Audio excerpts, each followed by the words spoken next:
Here we believe each student must find their own path to learning, and Senior Project is one important way we honor our students' individual goals, passions, and interests. Lucas has been working hard all semester on his Senior Project, and for the next 30 to 40 minutes, he'll present his learning. Please support him, give him your full attention, and jot down some questions to ask at the end of the presentation. At the end, we will have 20 to 30 minutes for further questions and conversation about the project, as well as time for the audience to share some word feedback. So remember, the greatest compliment you can pay a presenter is to ask a deep and thoughtful question. Without further ado, let me again introduce Lucas.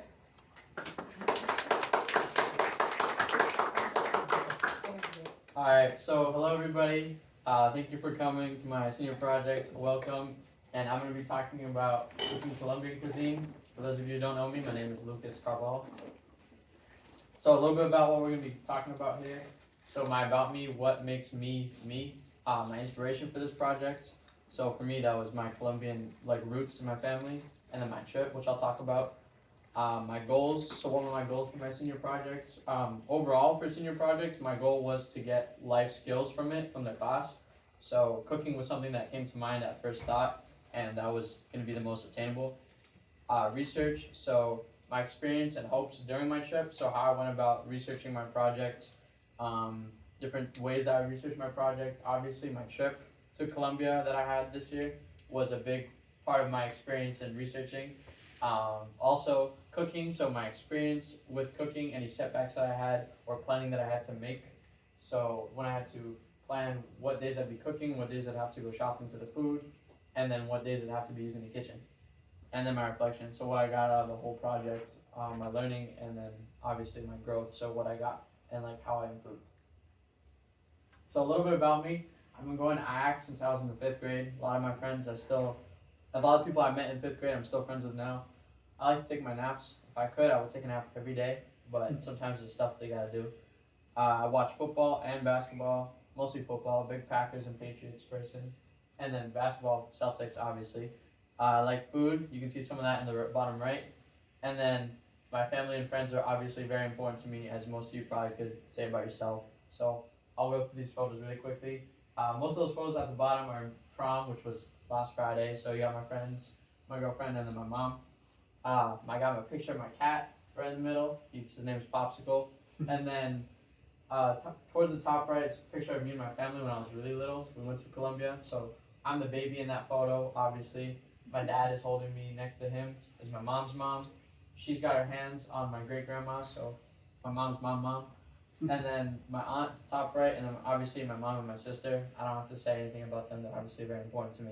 And then next to that, picture of me and my sister with my McQueen Crocs. And then under that is some Peruvian food. The one on the bottom right is chalfa, which I made for a Spanish project probably 2 years ago now. And then next to that is lomo saltado, which is my dad's favorite dish when he was younger. He grew up in Peru, so he was very adamant about me trying some of that food. When I was really younger, I was a picky eater, so rice and french fries was probably very comfortable for me when I was trying food. And then obviously there's steak and peppers and onions or whatever. And then this is kind of what Colombia looks like for me when I visit. That's the view from my grandma's house. That's my grandma's house. And then me with my mom and my sister, me with my sister and my grandma, and then me with my sister, my grandma, and then the woman who she's giving a foot pedicure to or whatever, foot massage, is Miriam, who is my mentor for this project. And when we went to Colombia, I spent a lot of time with Miriam and my mom. So my inspiration, obviously family. My family lives all over South America. I got family in Peru, Venezuela, Colombia. My Colombian grandma was a big inspiration for me. She comes over once a year roughly. So when we went back to visit her, it was nice to have her by our sides. That's you can see in the photo. You can see my grandma and then her mom. And then to the right of that is my dad's father, so Julio, and then behind him is Gabo, which is my cousin, who's in Peru now. So also Pollo Mario's. When I was younger, we went to New York all the time, probably 3-4 times a year. I have an aunt who lives there, Astoria, Queens. So we went to Pollo Mario's every single time. I've probably been there 20, 30 times in my life. The food there, it's nothing fancy, it's nothing wonderful, but the environment is what makes it feel good. So the food comes out piping hot. You got the You got the nice Colombian women serving you the hot food. You know, it's nice. My mom speaks Spanish to them. They're like, oh my God, you speak Spanish? I don't. So my trip to Colombia, kind of briefly go over everything, like left to right. So on the left is just like views from places that I went. So I went to different cities. I went to Guadalupe, El Peñol, Medellin, and then my grandma lives in Antioquia. So on the left is El Peñol. Underneath that is Antioquia from my grandma's house. Next to that is top of El Peñol, which I hiked up with my mom. The dessert, we went to take Miriam out to eat. So me and my mom took a photo of the dessert that she got, which was actually really cool. I didn't know it was gonna be so pretty. Next to that is my first steak that I had there. It was probably the only steak that I liked, just because the cut of meat isn't that good for the most part over there. But that steak was really good. Also, that arepa, I know it doesn't look super loving, but it is very good, I promise. Potatoes, and then in the back you can see the coconut rice, which was okay. I wasn't big on that, to be honest, but it was different. It was nice to try. Under that is me and Miriam at Medellin, because we went around there, we tried different food there. You can kind of see a little bit of the culture there with the horses. So on the weekends, people in the mountains, they ride horses, which is like so rich of a like thing to do here, but over there, I guess that's just normal. Photos of me and my mom, and then photos before I left to go back home. So my goals for this senior project, obviously I wanted to learn to cook. I wanted to become an successful adult. So cooking is a vital skill you need in life. So I wanted to cook Colombian dishes, tie it to my heritage, make it more appealing to me, and kind of learn that way. Colombian culture I wanted to learn about. So that was my big thing. I wanted to learn how the food ties into the culture, how they get their food, and then how important it is to the people in Colombia. And then sharing. So I was able to get some feedback from friends and family. For the most part, it was my mom every time, and then my sister when she was over. But there was some days where I brought food in, or I had someone come over and they tried it, and they were like, "Wow, this is really good. Like, there's no way this is your first time cooking." I'm like, "Yeah, it is." So before I get super in depth of what I learned, can I just ask anybody what do they think of when they hear Colombia? Like, what comes to mind at first? Dad. Spanish, okay. Isabella? The food. The food, okay. My mom? Coffee. Yeah. Magical realism. Magical realism, okay. Yeah, so I'll talk a little bit about the coffee and then obviously the food. So research, let's talk about the research first. So obviously a lot of my research stemmed from my trip. Most of the learning that I did was through that trip. So when I was over in Colombia, I learned a lot about how there's not a lot of seasonings in the food. What makes the food so good is the type of ingredients they use, the way they cook it, and how they treat the food around them. So I anticipated that the food was super marinated, super heavily seasoned, but that's not really the case. What makes Colombian food special? Obviously, what I said about the ingredients is really the big thing. If you go over there and you have the food there, you're like, oh my God, this tastes like straight from a garden. And you come here and it's the most processed stuff in the world. Like McDonald's is just straight food processor. And then significance of Colombian food to the culture. So I briefly said earlier how the food connects to people over there. And then I wrote an English paper about this, which I'll skim over. I'll show you guys a feedback loop, just so you can get an idea. So I'll start with local farmers. This is a reinforcing loop. So local farmers, there's a lot everywhere. You either know somebody, at least in the mountains, you either know somebody who's a farmer or you see somebody who's a farmer everywhere you are. So there's a lot of farmers, which help the businesses, obviously. Most of those farmers, they, down the street from my grandma's house, there's just a local shop. A lot of the food comes from the farmers around them. There's farmers across the street. So local businesses increase from the farmers, which helps the Colombian economy. Obviously, every successful country needs good local businesses around them, which it helps the regional food access for people in Colombia. And then Colombians are big on their health, compared to here at least. So regional food helps their health. And then also the health, what makes people want to buy more from farmers, because if people care about their health, who wouldn't want fresh food? So that's basically that. Annotated bibliography, I'll show you guys an example in a second. But basically this is simplified sources. So we went over probably 12 to 15 sources. Some people did more. I was probably around the 15 range, but we basically simplified all the sources that we used, and then we discussed what we learned from each source. So for most of those sources, early on, it was kind of me getting like what helps the Colombian food like get to where it is now. But like as I started cooking, I started finding more videos that were most helpful for me when I was cooking. So I followed tutorial videos, food blogs, things like that. So this is an example of how Colombian coffee helps like the country. So it's the second largest exporter of coffee in the world as of 2022, which is pretty big. I thought it would be first, but it wasn't. Brazil was first. Also, it was first brought over by the Spanish. So a little bit about the roots is it wasn't originally found there. It was found in Spain. So when the Spanish colonized it, they brought over the coffee and people started growing it there. So that helps the farmers, expand their farms and stuff like that. Sources that I found the most helpful were tutorial videos. I'll show you guys one, I'll skim through one later on so you guys can see. But those were definitely the most helpful because I don't know about you guys, but when I'm learning a new skill, having a visual aid to see how something's supposed to look makes you know that you're not messing up the whole time. So that was the most helpful for me.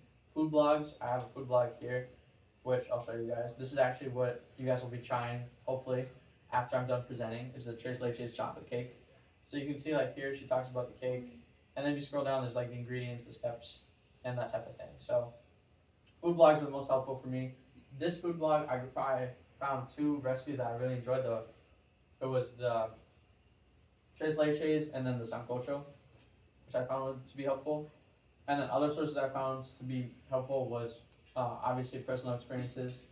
Have roots to Colombia, so my mom was able to help me when I was younger. I used to eat arepas when we would go to New York, so I know what a good arepa tastes like stuff like that. Also was very helpful. And then I have this book that was from my grandma's house. It was all in Spanish, so I didn't rely on it too heavily, but it was kind of nice to see like generally what stuff's supposed to look like, how different food's supposed to look, and that type of thing. So, what makes Colombian food special?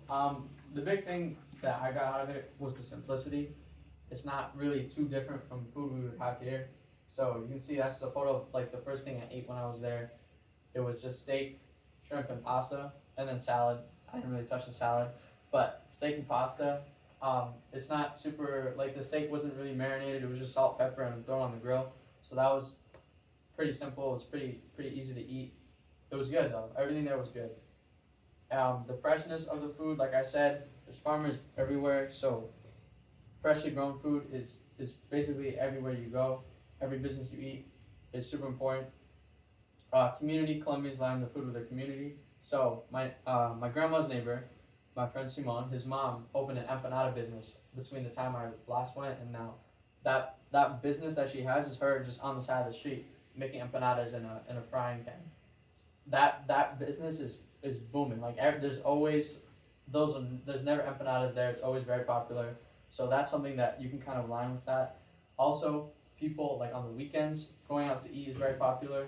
I remember when I was younger, there used to be like kind of like a festival type of thing. It kind of looks like a flea market here, where people are just eating food the whole time, talking. It's like a warm environment to be around.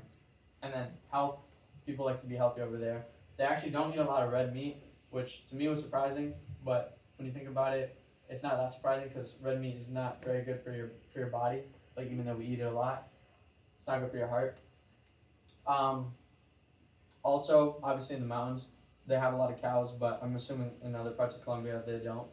Poultry is mostly eaten, and then fish, which makes sense. So now the cooking. So for cooking, I did like 3 things basically that helped me. So everybody in my senior projects, I can't speak for all senior projects, but for my senior project class, we all had a timesheet where we checked how we were using our class time, things we were trying to get done outside of class. So I'll open that up real quick so you guys can see what my tracking sheet looks like. So through the month of March, through the month of April, we had where I logged everything that I was doing in class. On the right of that, you can kind of see is some of the things I wanted to get done outside. So that was the stuff I wanted to cook in between classes. And then on the right, you can see things I did or was doing. So green means I cooked it, made the write-up for it, it was all done. The red means I was planning on doing it, but I never bought the ingredients. And then yellow means that I bought the ingredients and that was the next thing on the list. And then on that we tracked our time. And then at the top right, you can see the maybes. Those were ideas for things I was gonna make. Like the pan de miel y leche was something that I tried in Colombia. It was basically just a sweet bread. I thought it was very good, but I didn't really want to make it here because it was just kind of boring to me. Tutorial videos. This is one woman that I was gonna use twice. I used her for the cheesy arepas that I made. They were very good, so I'll kind of skim through this and you guys can see. This is kind of what my goal was to get out of this. Like someone could look at one of my recipe write-ups and they could recreate this. So you can see here, she talks about the ingredients. She then shows you how to go about each step, so that way you're able to follow along. She's making the dough here. She's throwing them on the pan, so you can see when you're ready to take them out. And then she stuffs them with beef, which I think she shows here. Yeah, she stuffs them with beef, which you can see here. I stuffed mine with cheese because I didn't want to make beef. But yeah, that was good. And so that's basically what I was following along with. And then shopping list. So I'll show you guys an example of like a shopping list that I use for pollo asado. And then you'll be able to see like what came through my mind, how I went about shopping for the food. So, cooking recipes. These were probably my three. I feel like I was the most proud of these three recipes, other than the one I'll show you later. But so this first one here is the arepas. So cheesy arepas is basically like a corn-based bread, like a small piece of bread. So you can see I put the ingredients up top. I gave credit to the woman who originally made the recipe at the bottom, and then I gave you guys the step-by-step for each thing, so you can follow along. If you want to try this recipe, you could. I would assume you'd have no problems, but if you do, I could help you out. The sancocho, which was a beef stew with vegetables. To me, I didn't enjoy it so much. I know my mom did. My favorite thing probably from that was how tender the beef was. It was a very long process making the sancocho. It's a stew, so everything has to soak in the bone marrow. The broth has to soak in the bone marrow, which took a really long time, and everything kind of sits in there for probably like 3-4 hours. So making that took a really long time. Again, ingredients. You can see this one has less steps but more ingredients. A lot of that, to me, this was the hardest one to make, other than the arepas, just because stuff is hard to follow along with. And then my favorite one, the pollo asado. It was really good. So you have the ingredients there. You guys see the different spices you use, the achiote paste, which I don't even know that was a thing until then. You can see how I served it at the top right. I served it with rice and some cilantro. And then underneath that, you can see how it came out of the oven.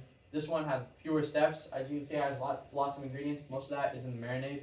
So this recipe, I let sit overnight in the marinade overnight. So that helps bring in the flavor. And then I gave all those ratings. So I thought the pollo asado was my favorite. Sancocho, even though it took me like the most time, it was probably not my favorite.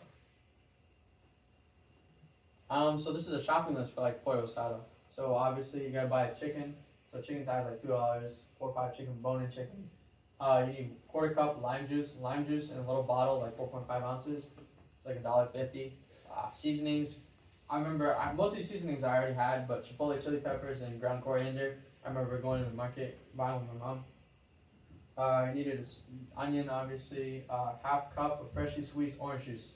I wasn't trusting anything that said freshly squeezed, so I made sure it was freshly squeezed myself. So I bought 2 oranges, and then 2 ounces of achiote paste. It comes in like this jar. There's a lot of it in the jar, so that will last you a long enough time. And yeah, that's basically what normal shopping list looked like. Obviously, there's other things like salt, or I think it was garlic, minced garlic, but that was something that I already had at the house. And so this is what you guys are going to be having, is a Tres Leches chocolate cake. So made it for a birthday, and you can see the ingredients. So I included the ingredients for the cake. The cake is from scratch, by the way, so there's no cake mix. So ingredients for the cake, the leche sauce, and then the step by step. So this was something the first time I made. It took me such a long time, but I remade it last night for you guys. It really didn't take me that long. So the first time maybe I was just slacking. But yeah, so this is a pretty easy recipe. I feel like baking is probably easier than cooking, just because it's not so much attentive. It's just more like time based. So I'm hopeful you guys will like. Everyone that had it the first time said it was really really good. So yeah, you guys will probably enjoy that. And then I made a video, and then I watched back the video and I was like, I don't want to listen to myself talk. So I'm gonna show you guys the video just so you can see what I'm talking about, but I'll talk over it. So this is like me mixing the powder here. So that's your flour, sugar, cocoa powder. You can see that's the final product, and then that's the batter for the cake. So that's once you add the eggs, the water, the vanilla extract. Let's see, let's skip by a little bit. That's it, ready about to go in the oven.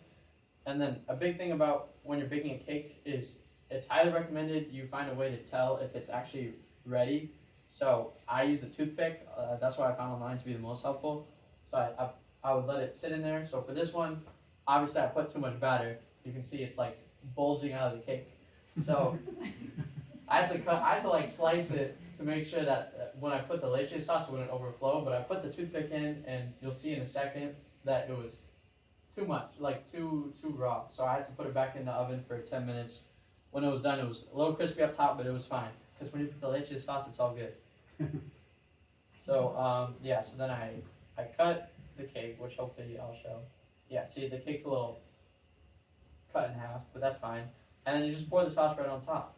So it's nice. The cake's super moist, even though it was in there for like 50-ish minutes. You guys will see, it'll be great. Love it.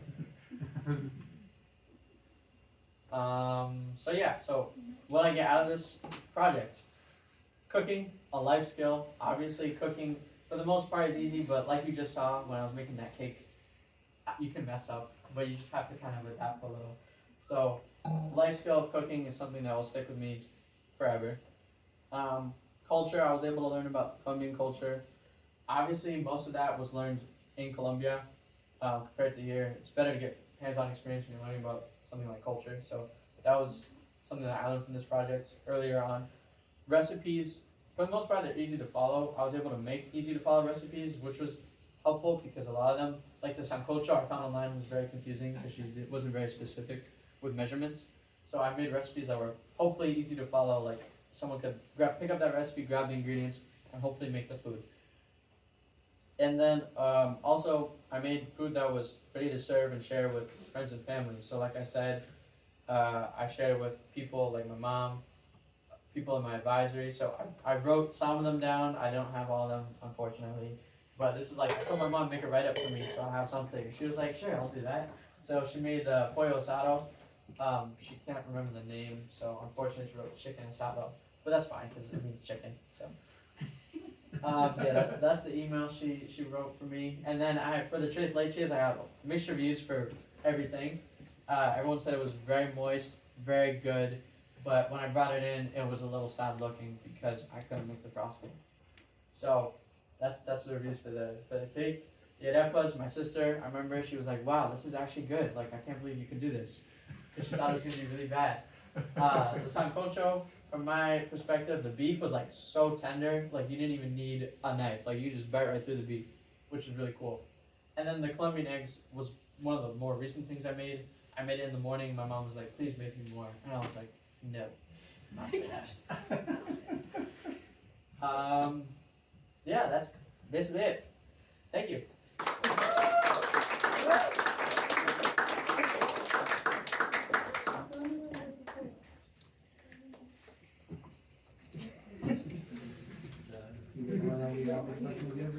I always have a million, so I don't want to take your question. Sure.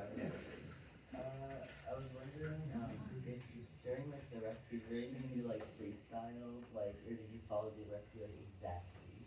Some of the measurements I had to freestyle just because some of them were like the sancocho.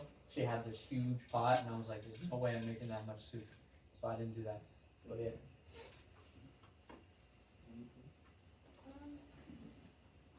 I know you said that in Colombia we don't have a lot of fatty meats. Why did you keep eating steak?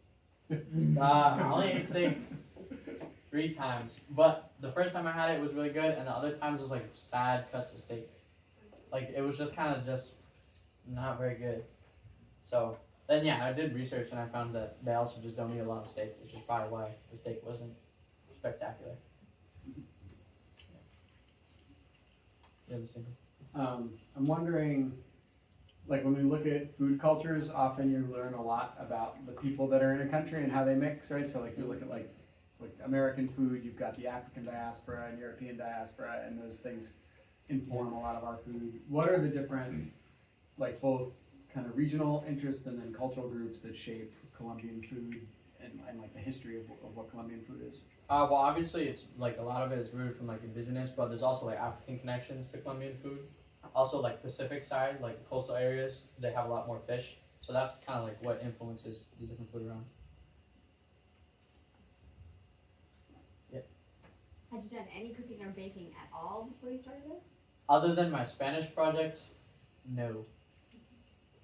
So my other question is then, what types of cooking skills did you take away from this? So you talked about all of the different meals that you cooked, but what are the skills that you learned that you're taking away from moving forward that would help you? Probably, definitely the easy, like the most one that stands out to me is baking. Like baking that cake was something totally different to me. I've never put anything in the oven, or even for the pollo asado, I put that in the oven too.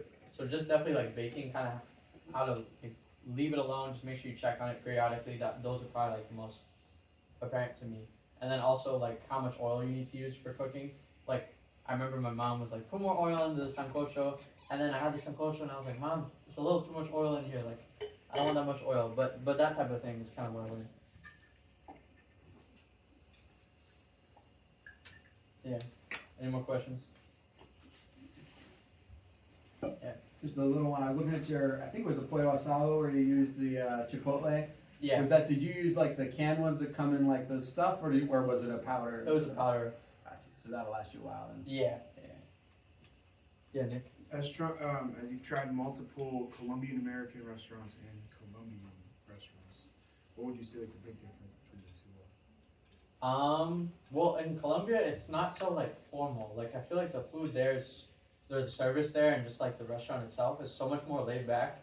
Like the Pollo Maros in New York, it kind of has like American spin on it, in the way that everything's just served to you, like as it comes by. But in Colombia, it's like, I don't know how to explain it. It's more laid back, but like food wise, it's very similar. How did your mentor help you throughout this? For me, my mentor kind of just pointed me in like what type of food she enjoyed. She cooks for my grandma, so she's obviously familiar with cooking. So the first thing I had there was a pork dish that she made, and then I remade it. So that was something that helped me out. And then just kind of knowing what she enjoyed cooking, what she thought I might enjoy, because she was around me long enough to know that. So that was probably how she helped me out. Were there any ingredients that you had in the food in Colombia that are hard to get a hold of here? And then did you do any learning about where you could get ingredients you need here, or if you can get them?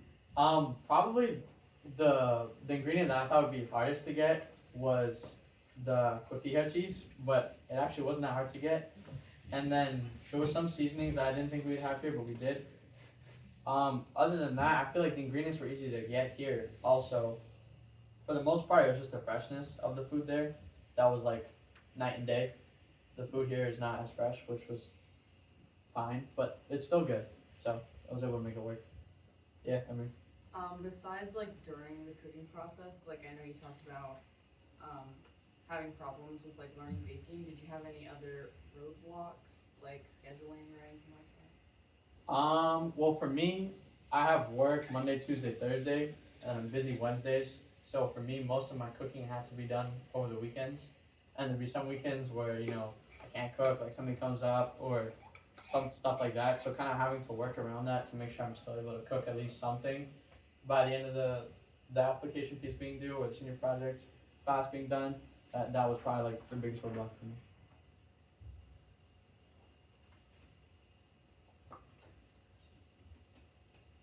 Isabella. Do you think moving forward you'll use these skills in life, or do you think this is like your cutoff? Well, I would hope that I cook at some point in my life. So I would say that these skills will continue to stay with me.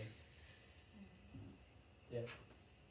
So I guess are you gonna like next year? Will you be living at home, or are you living away? Living away. All right, and then you probably can't cook your first year. Probably not. So once you get access to a kitchen again, which is always nice, is there like, are any of these dishes kind of a comfort food that you would want? You know what I mean? That you'd like miss Yeah. that food and want to make it? Honestly, I would make the pollo asado again. Like it was really good. Like I would just make that regularly. That was so good. And then honestly, the cake I would consider making for like a special occasion. I wouldn't make it like on a random Sunday, but if it was like someone's birthday, they're like, "Can you make me a cake?" I'd be like, "Sure." Yeah, I mean. It's not a question, but I think you just did a great job. Like I said, when you were practicing in advisory, I think you do such a good job, like, expanding on the slides and like projecting your voice, making eye contact. Like speaking is definitely like your biggest strength, literally just speaking. And I think it was really cool of you to bring in your advisors some food to try, you know, firsthand. I got to see your cooking grow. I'm excited to see it grow some more. Yep. So, yeah. Oh, by the way, we have cake. So I don't know, like, can I get a show of hands for like who wants cake, just so I know? Okay, so everyone up here, most people. Okay. So I have enough cake. I have enough cake for everybody. I should have extra because a lot of people are out, but we can start serving that. What do you think? Like 10 minutes? Yeah, I think we have. What do we have? Yeah. Yeah, we could do. We can continue with questions and then also add warm feedback. Yeah, and with the cake. yeah. I mean, you'll probably get more warm feedback after you serve the cake. That's true. But we can start with some.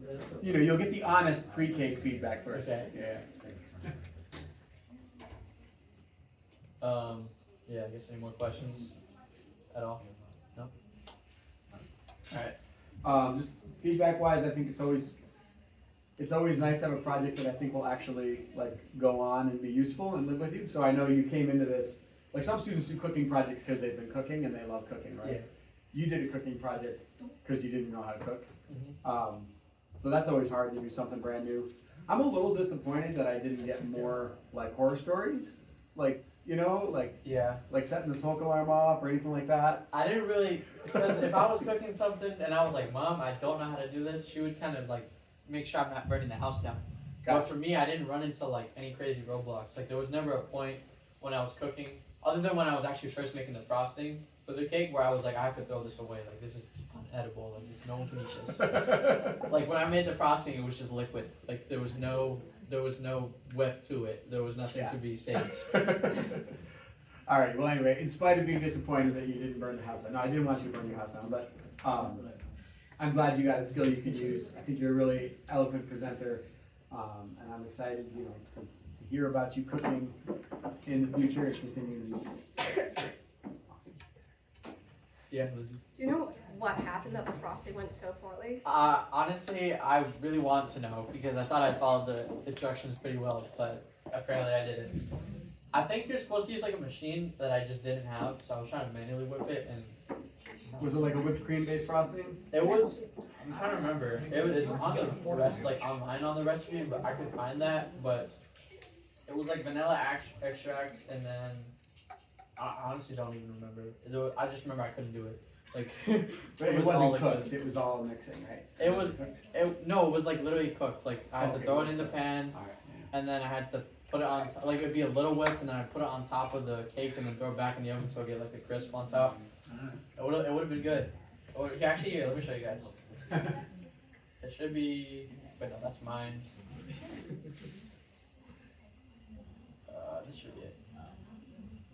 See, that's the kind of frosting you potentially could have had. Oh, it looks but- like marshmallowy. Yeah, it looked cool. I wanted to make it, and I couldn't. I think she has the instructions here. So it's 3 egg whites, Oh, cream of yeah. tartar. I gotta get the egg whites done right. That takes forever by hand. I couldn't do it. And also, if you get any yolk in the egg whites, it disrupts the process. Yeah. I use like Did you know how to do the store-bought separate? egg whites. Oh, you didn't have separate. All right, okay. Yeah. Well, then we can't blame the yolk. Yeah. Yeah. It might have But- just been me. It's just a long time. Yeah. It's I thought it was a long time too. I give it like a good 4 or 5 minutes. I was like, you gotta work out. You gotta there get was more reps. nothing here. Yeah. It's a lot of beating to get those. There's nothing here. Yeah. All right. Should we give a pre-cake round of applause?